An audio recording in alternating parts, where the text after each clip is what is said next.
Boa tarde, bem-vindos a mais um episódio da Buzzword. Deixem-me começar por agradecer as inúmeras mensagens, todo o apoio que têm dado a este projeto, ao Buzzword Banking Industry. Eu gostaria de destacar, e com um agradecimento especial, o Hotel Doubletree by Hilton, em nome do Bernardo, toda a ajuda que nos tem dado, este espaço magnífico, a ajuda à produção tem sido magnífica. Gostaria também de agradecer a um dos subscritores do podcast do Buzzword, que é o Sr. Jorge Daneta. Ele tem sido incrível com os comentários, toda a crítica construtiva, positiva. É uma pessoa que eu não conheço, mas eu deixo aqui o meu agradecimento profundo ao Jorge Daneta. Nós temos recebido, sinceramente, imensos comentários, imensas mensagens, e há aqui dois grupos que eu gostaria de destacar. O primeiro, até eu digo já, concordo em absoluto, o primeiro comentário foi que porque é que a Buzzword ainda não teve uma convidada? Eu bem gostava, sinceramente, já fiz alguns convites. Eu tenho fé que nos próximos episódios vamos ter a participação de uma senhora, porque eu acho que é extremamente importante a participação, vermos o lado feminino desta área. O segundo, que são imensas mensagens, as pessoas gostariam de saber como é que surgiu o projeto, quem faz parte do projeto. Ou seja, este projeto não surgiu, eu nem sei se surgiu como um projeto, surgiu como uma ideia. Eu gosto muito de rádio e ouço muito rádio no carro e deparo mais vezes com pessoas com alguma relevância no mercado a utilizarem buzzwords, mas não de uma forma correta. E este foi o princípio, este foi o mote para nós desenvolvermos este projeto. Este projeto surgiu numa ideia minha, que por sua vez pensei assim, mas quem é que eu vou arranjar para trabalhar comigo? Será que vou buscar profissionais? Não. Isso ficou logo à partida, profissionais não. Então entrei em contacto com uma escola e essa escola deu-me alguns currículos, foi a partir daí que eu comecei neste procurement. E encontrei o Hugo, por acaso é meu vizinho, nós nunca nos tínhamos cruzado, por acaso é meu vizinho, e foi a partir do Hugo que nós começamos a construir a equipa que atualmente temos. É uma equipa muito jovem, estamos a falar de uma média de idades de 21, 22 anos, mas com um profissionalismo, mas acima de tudo o que mais me espanta é com a formação académica que tem. E tem sido extremamente importantes no apoio que me têm dado, nas ideias frescas que me têm dado para nós, episódio a episódio, vamos melhorando. Bom, posto isto, normalmente eu acabo sempre os episódios da Buzzword a contar uma história minha pessoal, uma experiência positiva, negativa, algo que tenha acontecido comigo. E hoje vou inverter a ordem e vou começar com uma história. Esta história está ligada ao nosso convidado. Quando começou o Covid, eu tomei uma decisão pessoal. A minha mulher teve um problema de saúde muito grave e eu achei que naquela altura eu deveria apoiar a minha mulher, e então cheguei a um acordo com a empresa que eu na altura estava, uma multinacional. Chegamos a acordo e eu fui para casa e apoiei a minha mulher da melhor forma possível ao longo de vários meses, mas chegou uma dada altura que eu vi que a recuperação dela ela já estava a começar a ficar bem, então pensei assim, bem, está na hora de voltar ao mercado de trabalho. E como ainda estávamos em período de Covid, lockdown, as empresas não estavam a contratar, e eu mandei mensagens para algumas pessoas que eu conhecia, e dessas pessoas que eu conhecia só recebi uma mensagem, alguém que eu nunca me tinha visto, alguém que não sabia praticamente quem eu era, mas respondeu-me de uma forma muito simpática e pediu-me, disse-me, João, dá-me o teu CV, que eu vou enviar o teu CV para alguns amigos meus. Felizmente a minha vida, fui contactado, também estava num processo já de recrutamento já a finalizar, e acabei por aceitar, onde atualmente estou a trabalhar, que é na Intellect Design Arena. Mas achei, devido ao gesto desta pessoa, ligar-lhe agradecer, e desde esse dia, esta pessoa, este meu convidado, é como se fosse um amigo. Nós nunca nos tínhamos visto pessoalmente. Temos falado, passamos o Covid, falamos várias vezes. Entretanto, acabou o lockdown, continuamos a falar. E eu, sem nunca ter estado com ele fisicamente, eu considero um grande amigo meu. Porque a atitude que teve, demonstrativa do caráter dele, foi uma atitude tão bonita e tocou-me tanto que eu próprio lhe disse, pá, foi uma coisa que me tocou mesmo. E lembro-me perfeitamente, às vezes as pessoas dizem coisas que nos deixam. Ele disse-me assim: João, eu não fiz nada. Agora, aquilo que eu fiz contigo, que tu consideras importante, faz com outras pessoas.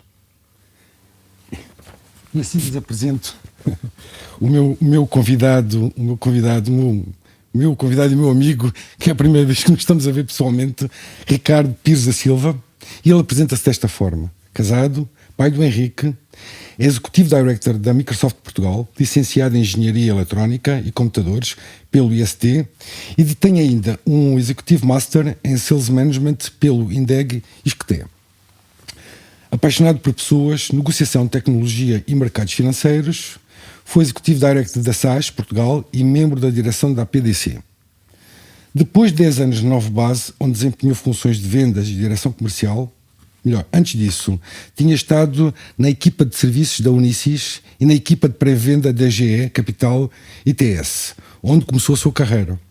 Benfiquista desde sempre, chegou em 2006 ao cume do Monte Kilimanjaro, 5.895 metros, sendo essa experiência uma fonte de inspiração e superação que procura aplicar na busca permanente de uma melhor versão de si próprio. Ricardo, muito obrigado por teres aceito o convite. É uma honra, pá. Tu sabes que é uma honra eu ter-te aqui. Eu sempre quis ter como convidado e fico muito feliz porque é a primeira vez que estou contigo fisicamente. Pronto. Para boa tarde, bom dia, boa noite, depende de quando é que nos ouvirem ou que nos verem. Mais obrigado pelo convite. Eu que agradeço. Acho que estás a ser muito mais generoso do que eu fui em 2020 quando esse episódio que tu descreveste aconteceu.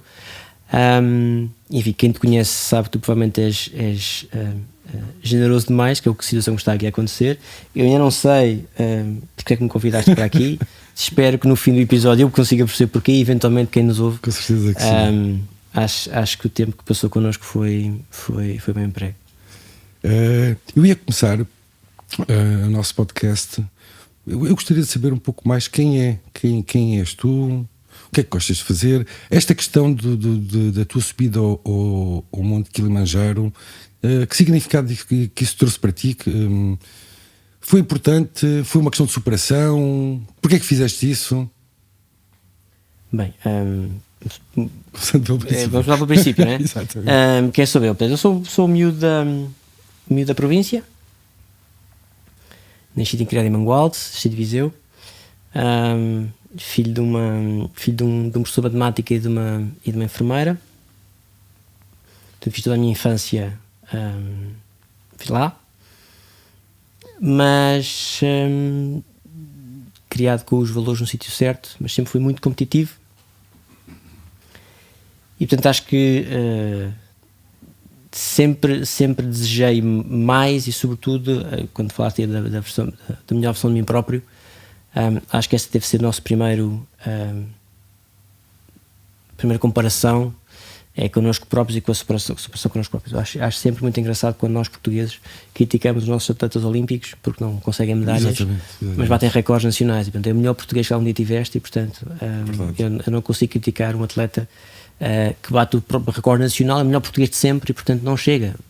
Isso leva-nos para outra conversa. Exatamente. A nossa competição às vezes local não chega para outros voos. Mas tive sempre a ambição de mais. Apesar de vários episódios caricatos e um dos quais eu conto sempre com graça, eu joguei basquete durante muitos anos.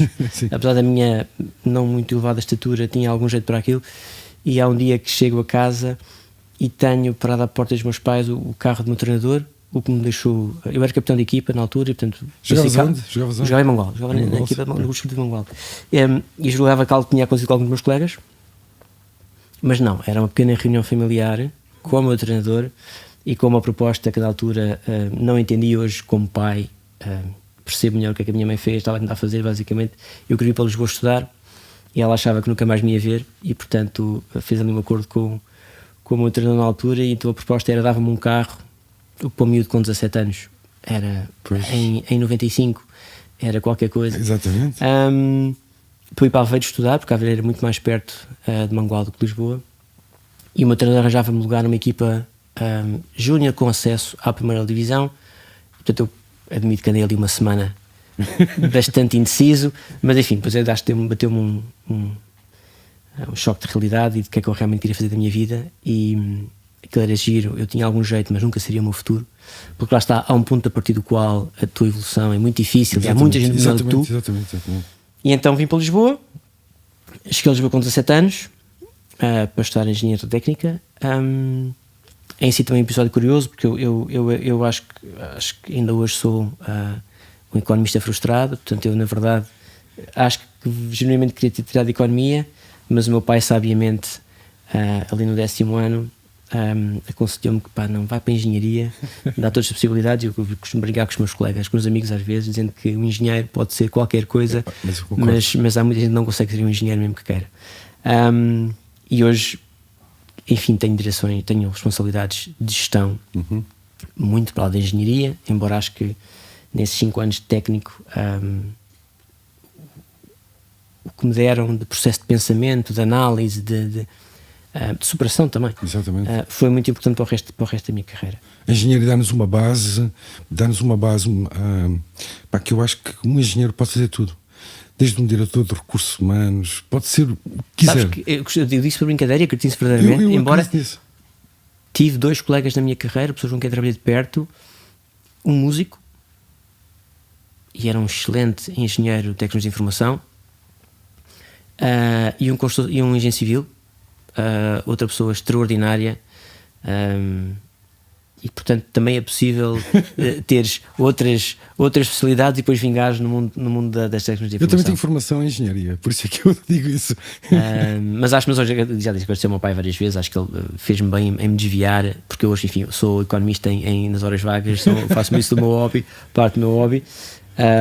Mas isso permitiu-me ter uma carreira que provavelmente não teria de outra maneira. Deixa-me só interromper-te, é engraçado, porque no episódio anterior nós tivemos um economista que dizia que se pudesse voltar atrás hoje era um engenheiro.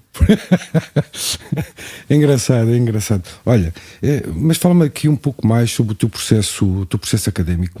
Uma pessoa para chegar ao técnico tem que ser um bolo. Tu eras um bom aluno ou eras um marrão? Eu acho que era equilibrado.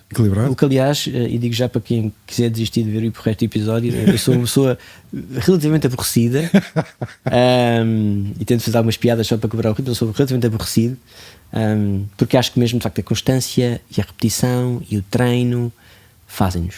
Eu também. Eu acho que nós geralmente as pessoas subvalorizam os ganhos incrementais e a repetição e o método e o hábito, e sobrevalorizam aquelas coisas extraordinárias que acontecem muito de vez em quando, mas que nem sempre são controladas.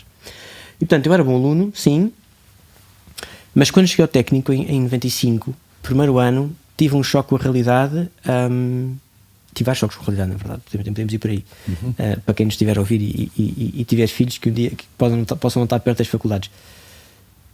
Eu era um 18 em Mangualde e sabia menos que um aluno de 14, se calhar dos salesianos. E estou a dizer isto porque tinha um colega que era dos salesianos, e em análise matemática 1, recordo-me perfeitamente, eu era um aluno de 18 a matemática e eu sofria com a análise matemática 1, e ele com 14 salesianos estava lá.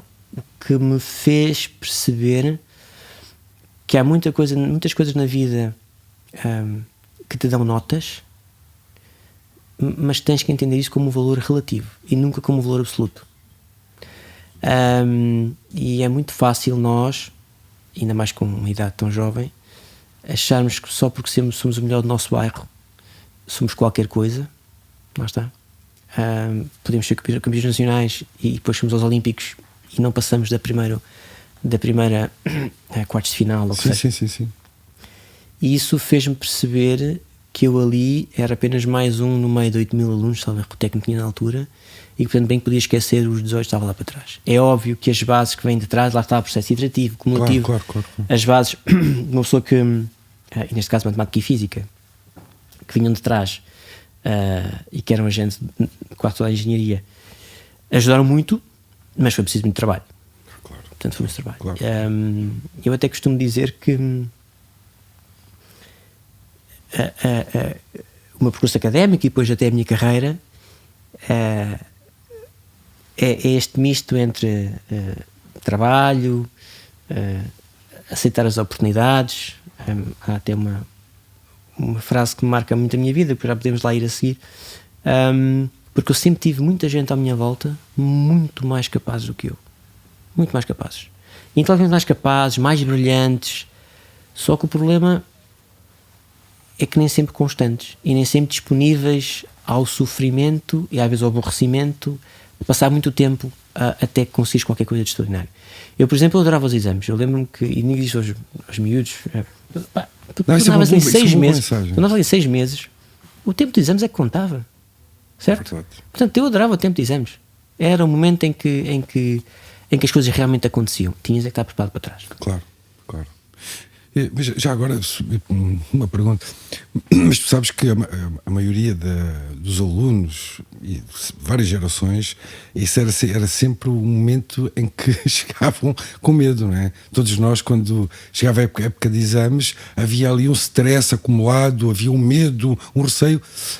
Porquê é que tu dizes, ou seja, porque isto é a generalidade, e eu falo por mim, sempre que chegava à época dos exames, aquilo era uma pressão acrescida, era uns nervos, tu achas que isto tem a ver com o facto, isso é que diferencia o marrão que só estuda uma semana antes dos testes e aquele aluno que é um aluno que ao longo do ano tem um método de estudo? Vou dar uma resposta aborrecida.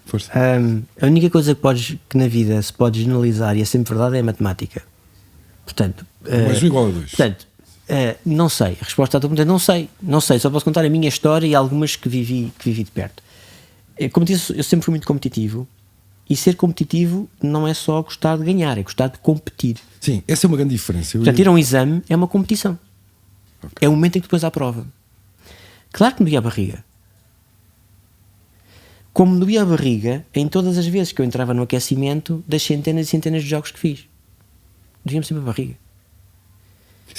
Mas eu acho que é sinal de responsabilidade, não é? Eu acho que é isso. Que era um centro da filho boa gente. E provavelmente era um sinal de que eu estava-me a preparar, o meu corpo todo estava a preparar, a minha mente estava-se a preparar para competir. E claro que havia ansiedade e stress. A diferença é se isso assim que apita o árbitro ou assim que começa o exame, se tu continuas a transportar esse stress ou se o convertes para uma coisa muito positiva. Eu digo isto muitas vezes. Eu faço mentorado, portanto sou mentor de várias pessoas, e apresento sempre eu tento explicar a vida com metáforas e imagens, um gráfico que nos eixos do X tem a pressão e nos eixos do Y a performance. Uhum. Se tu tens pouca pressão, também tens pouca performance normalmente, não é? E há alguma displicência. Se tu tens muita pressão, também costumas ter pouca performance. É quase uma distribuição normal de Gauss. Porquê? Porque congelas. É tanta pressão que tu não te consegues mover. Os atletas treinam para estar no ponto ótimo de qual é a pressão máxima para eu ter a performance máxima. Okay? Eu sempre tentei me transportar para situações em que eu sinto a dor de barriga antes de uma prova dessas. E ainda hoje, se eu tenho que falar em público, né, perante milhares de pessoas, dói a barriga, acho que é normal. Agora, começa o jogo e tu focas a tua energia na tua performance máxima. Portanto, não te consigo dizer se é um marrão ou se é o... Não consigo dizer se é o... Mas isto está a dizer, tem alguma lógica. Por acaso acho essa comparação é interessante. E agora estava aqui a pensar, o método de estudo, por exemplo, americano, que eles fazem muito, ou seja, o método de ensino está muito relacionado também com a parte do desporto. Ou seja, o desporto tem uma importância muito similar à parte do ensino dito normal. A minha pergunta é, tendo em conta aquilo que tu estás a dizer, que uma boa analogia, tu achas que se calhar em Portugal, se nós mudássemos um pouco essa definição, ou seja, se nós olharmos, é um bom exemplo aquilo que tu deste, que é ou seja, dar uma nova roupagem à questão dos testes, que é formatar as crianças ou explicar às crianças e os jovens, não é, que os testes são como uma prova, ou seja, o atleta prepara-se para aquele momento. Eu acho que isso podia ser não sei se concordas ou não. Acho que essa discussão é profunda. Sim. Porque o que nós devemos ensinar às nossas crianças é o processo, não é o resultado. E o processo é o treino. Okay? Porque aí é que está a verdadeira aprendizagem. Embora, no fim, é assim a vida. Haja um momento que sai uma nota e essa define-te, ou pelo menos define-te sobre aquela matéria. Naquele momento, o que conta verdadeiramente para todos os dias a seguir do dia do exame, ou da prova, ou do jogo, é o que tu realmente sabes. E tu realmente sabes, fica no processo. Está no processo. Não está no 18, ou no 10, ou no 8, ou no 12. Pronto. Por isso é que temos que equilibrar. Eu percebo a ideia que estavas a dar e que eu me revejo até desta questão da importância do desporto, não só pela perspectiva de saúde dos miúdos, desenvolvimento motor, etc., mas o seu desenvolvimento psicossocial. Eu fiz desporto, eu joguei ténis, fiz várias coisas, mas o desporto individual, e eu espero fazer isso com o meu filho, ter um desporto individual, porque é a superação perante ti próprio, e é onde é que tu sofres e dói, e só achas tu. Portanto, se tu paras, parou tudo. E até a questão do desporto coletivo. Sim. Porque há o compromisso do grupo, e há a gestão do conflito. Não é? Eu recordo-me que o melhor treinador que tive, não foi o último treino que tive, foi o melhor treino que tive. Ele obrigava-nos sempre que nós nos enganávamos, sobretudo em sistemas defensivos, repito, jogava basquete, todos tínhamos que ir para o chão encher 50 flexões. Aquilo chateava, né? Passado 6, 7 vezes chateava. O que é que começou a acontecer? Uma autorregulação no grupo. Portanto, o grupo, e ele fazia isto de propósito, então mais tarde é que nós percebemos isto. Claro. Aquele castigo era uma forma de incutir no grupo um mecanismo de sobrevivência, de autorregulação, e portanto começou a acontecer com o tempo, era nós próprios, entre nós, nos corrigirmos antes que ele desse conta, para evitar o castigo. Claro. E embora o método fosse discutível perante os padrões de hoje, a verdade é que funcionou muitíssimo bem, e aprendemos, e hoje em dia muitas vezes nas organizações, transportando agora isso para o meio profissional, há muitas coisas que nós não temos que esperar que venha à ordem de cima. O grupo, ao nosso nível, pode-se autorregular. Provavelmente com os estímulos certos, não com as penalizações certas, mas com os estímulos certos, se deve autorregular. Portanto, acho que o desporto na educação, e mais uma vez falo por mim, no meu caso, teve uma importância fundamental. Não só nesta perspectiva das várias dimensões da superação, do treino, da repetição, da gestão dos conflitos, mas também o de me pôr muitas vezes à prova perante público, perante gente, não é? E portanto, eventualmente ter-me sido uma ferramenta útil a quando dos famigerados exames. E já só mesmo a última pergunta, e é fácil conciliar os estudos com o desporto? Quando estamos a falar de desporto com competição? Acho que é muito mais fácil fazê-lo numa cidadezinha como Mangualde do que fazer em Lisboa.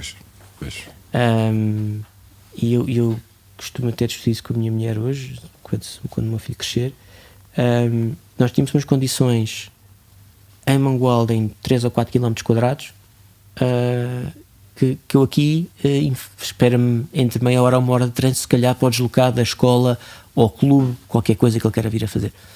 Portanto, quando a coisa é mais ou menos séria, não é fácil, e nós, sempre que há sobretudo futebolista mais famoso que só consagra, tu ouves os sacrifícios que os pais fizeram muitas vezes para lhes dar condições para eles poderem treinar. Não é fácil, as nossas cidades não estão organizadas para isso, a nossa cultura não está muito organizada para isso. Estava a dizer há bocado, a cultura americana, inclusive nos campos das universidades, e tudo se passa lá dentro. Exatamente. Não é? Está muito mais, portanto não se acha que seja fácil, acho que ainda assim vale a pena.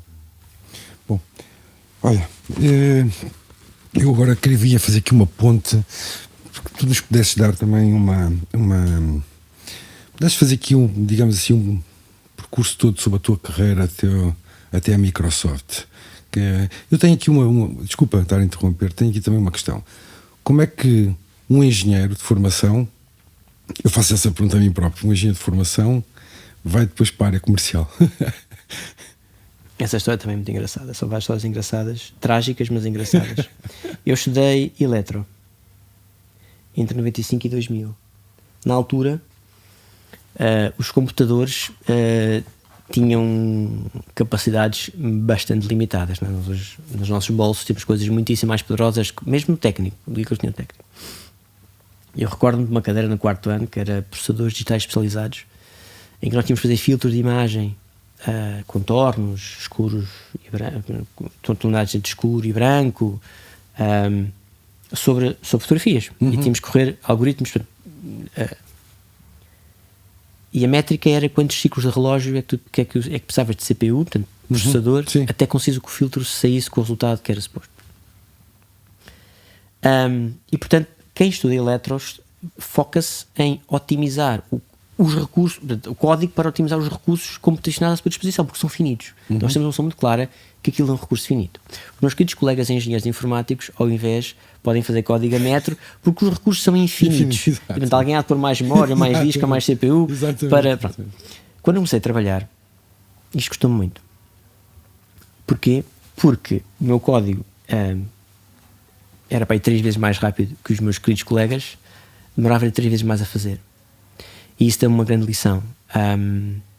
É que de facto há coisas na vida e na vida profissional que tu tens que usar a regra do 30-20, porque há um ponto a partir do qual melhor não é mais, não acrescenta mais, não crias mais valor à tua volta. E portanto, eu passado 6 meses, depois de ter tido uma carreira académica relativamente boa, já te falámos, no secundário, depois no técnico, 5 anos, não é? Mas ao fim de 6 meses achei que ia ser despedido, porque eu não produzia o suficiente. O meu trabalho tinha muita qualidade, mas não com velocidade suficiente. E portanto, na altura recordo-me que fui salvo porque na minha primeira entrevista tinha falado que eu era uma pessoa muito mais do que ir ao micro detalhe de sistemas, de colar peças, de juntar coisas, e tinha aberto uma posição nova na área de pré-venda. E eu fui salvo para lá porque eu não servia como programador. Portanto, tens de explicar o que é pré-venda. Eu sei, tu sabes, mas agora pré-venda pode ser considerada uma buzzword. Bem, enfim, eu diria, numa empresa de produtos e serviços profissionais, não é? Tens a função de vendas, que é aquela mais conhecida, que trata do relacionamento com o cliente, as questões contratuais, estou obviamente a simplificar muito, mas há depois e tu tens, tipicamente tens um gestor de conta, um comercial, um account executive que queres para um cliente. Mas depois, se a tua empresa tem várias soluções e vários produtos, tens especialistas de vendas, pré-vendas, por cada uma dessas áreas. E eu comecei como sendo fazes o link entre o produto e o comercial, que davas o suporte. E o cliente. Exatamente. Ironicamente comecei com temas Microsoft, portanto a vida dá voltas. Dá voltas, não é? E as coisas correram muito bem por aí. E há um lema que eu mencionei, mas não referi, mas que eu acho que é oportuno agora dizer, que me valeu muito na vida, que é: o sucesso acontece quando a oportunidade se cruza com a preparação. É verdade.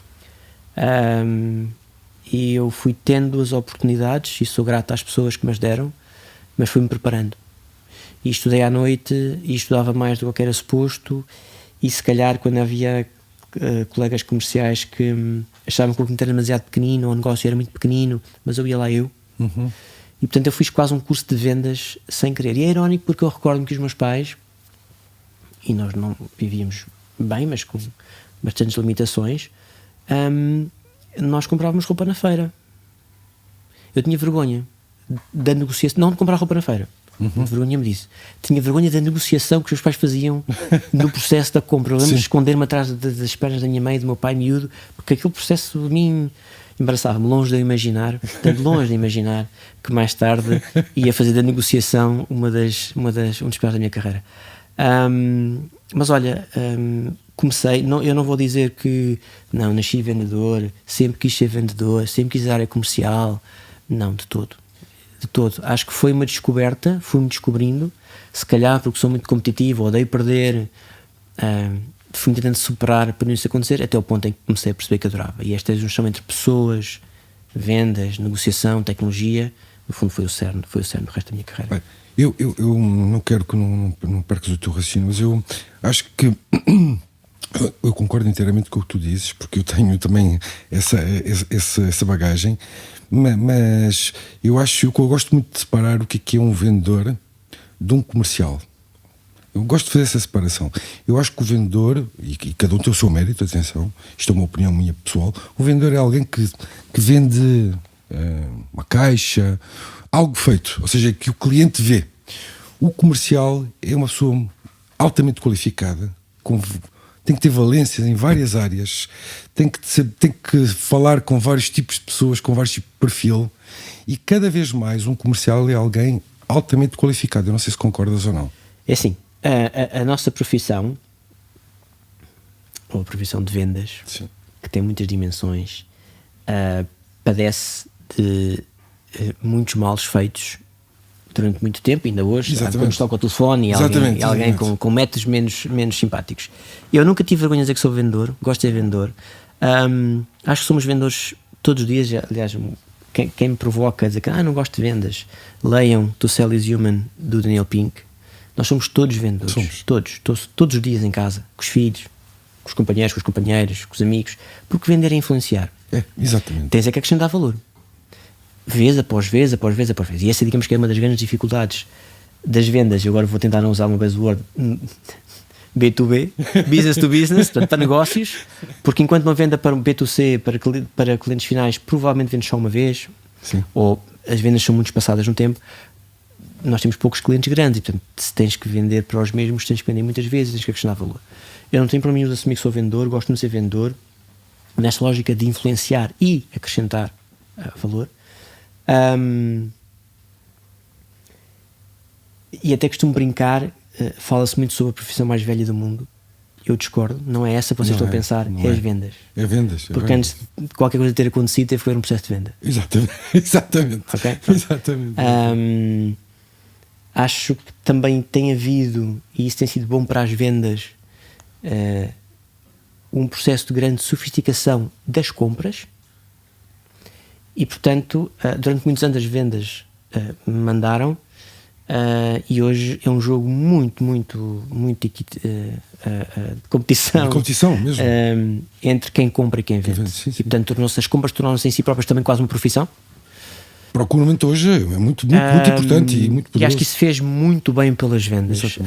Agora, como tudo, tens bons e maus vendedores, como tens bons e maus pessoas em qualquer profissão. Sim. Então, mas depois desta entrada...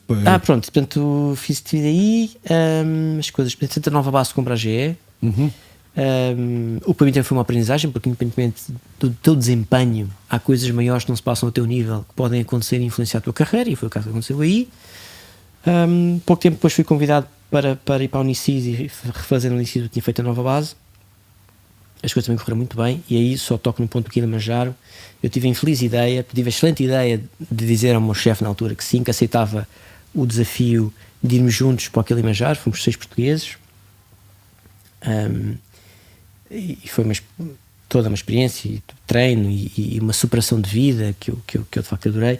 O que só não foi boa ideia foi ter embarcado com ele no dia em que me despedi para voltar para a nova base. Essa não foi uma boa ideia, e de facto foram 15 dias com ele muito difíceis, para além da subida ao cume do Kilimanjaro. Fala-me dessa experiência, já agora, antes de seguirmos a... O que é que te motivou? O que é que te motivou a subir?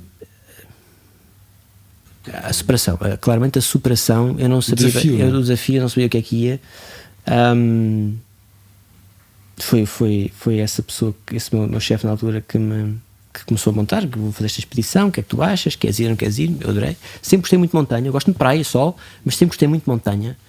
A velocidade com que as coisas acontecem numa montanha, e tens as várias estações quase do ano lá em cima, sempre me fascinou.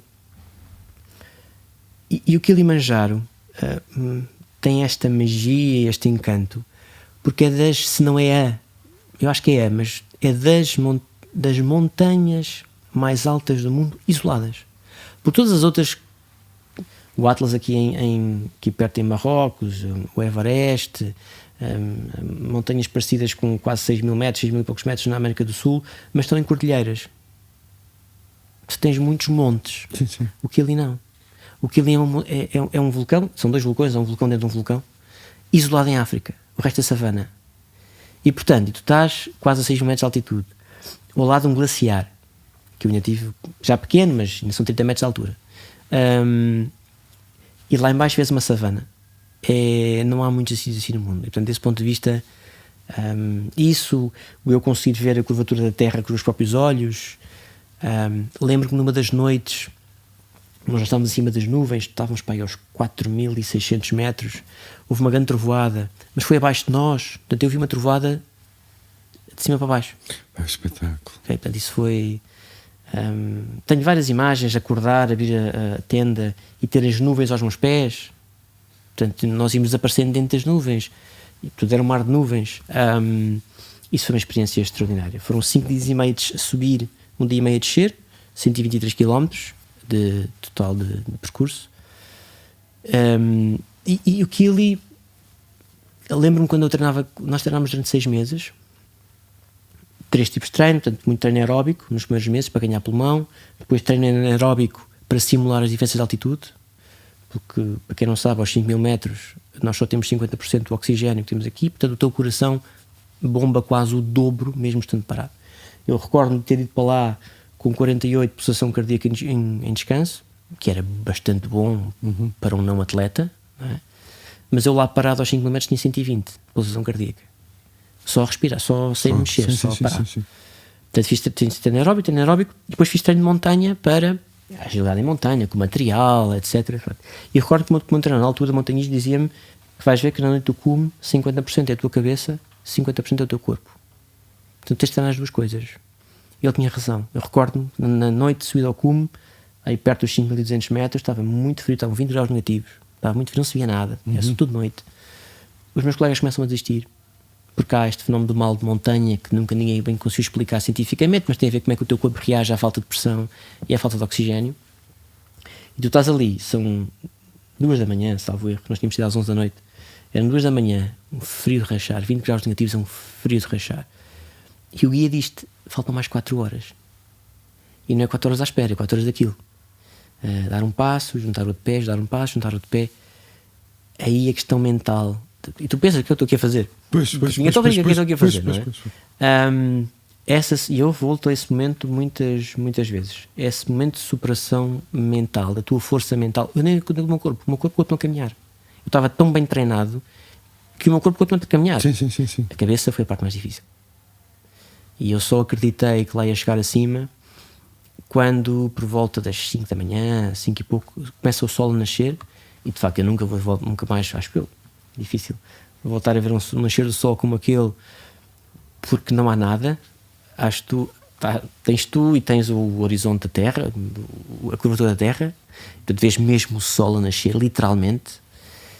E todas as coisas começam a aparecer à minha volta e começas a ver o objetivo lá em cima, e a partir daí foi uma injeção de adrenalina. Sim. E portanto, foi uma experiência extraordinária. Isso mudou-te enquanto pessoa? Mudou-me. Sabes que eu faço muitas vezes na minha vida depois profissional e até pessoal a analogia do Kilimanjaro, de vários desses momentos também digo sem vergonha, passei 7 dias sem tomar banho. Eu não me lembro nunca na minha vida ter passado 7 dias sem tomar banho, não foi fácil. Okay. Nós bem levávamos as toalhitas para nos limparmos, mas as toalhitas a partir da altura começam a ficar congeladas, ficam congeladas e são inutilizáveis. E como é que tu te focas nas coisas que são realmente importantes e te superas e preparas o corpo, tens endurance, mas preparas a cabeça para essa superação.